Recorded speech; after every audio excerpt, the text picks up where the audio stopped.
to thank all the members of the OMA here tonight for inviting us into your place of worship and for your hospitality. We share your sorrow, we share your sadness, and we grieve with you the loss of these brothers and sisters in New Zealand. It's a terrible act of terrorism, unequivocally.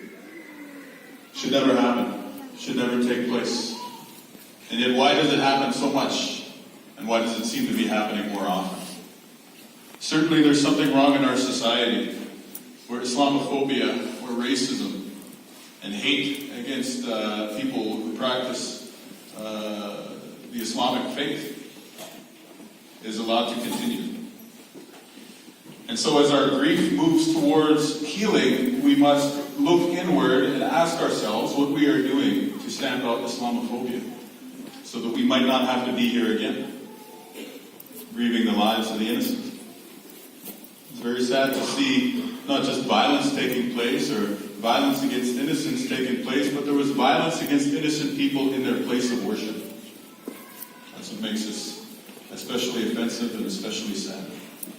I want to thank Chief Smythe and the members of the Winnipeg Police Service and the other police services who are here, the RCMP, for keeping us safe, and also for doing your work of building bridges between communities. That's part of the solution, and that's what we need. I want to say, as a politician and as a leader, I feel a special responsibility to call out hate against Muslims, to call out racism, and to call out Islamophobia. We know where this is coming from. It's not happening by accident, and it is being spread by politicians in the public sphere across the West, and in particular in the Five Eyes countries, of which Canada is a part.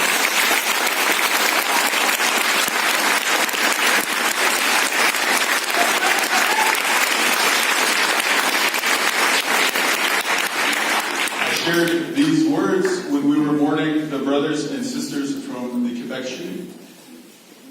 But why am I here sharing these words again?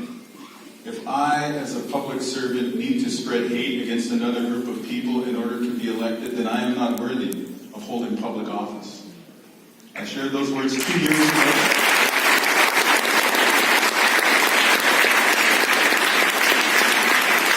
I shared these words 2 years ago, and yet unfortunately I am here again sharing them with you once more. And that is part of what upsets me so much about this. That if you're a Muslim in the West, that you have to carry this additional burden. I don't know if it's a fear, an anxiety, I don't know if it's a sadness, but that you have to carry that with you is not fair, it's not right, and it's a sign that we have work to do until we all have equality. So let us find solace in our faith. I am a person of faith as well.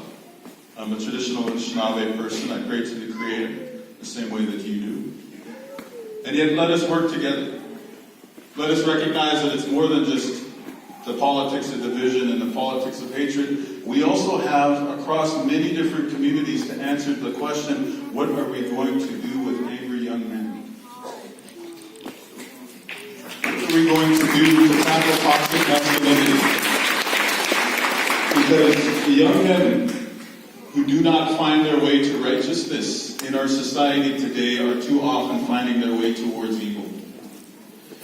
And having been a young man myself who was on the bad path, but was given a chance through a wonderful family and beautiful community to turn my life around for the better, I want you to know that yes, there is hope for people to change for the better. But it does not happen by accident. And it does not happen by turning away from one another. It's only by embracing each other, by being willing to work together, and by being willing to put in the time to lift each and every person up, that we can improve our society and make sure that acts like this never, ever happen again.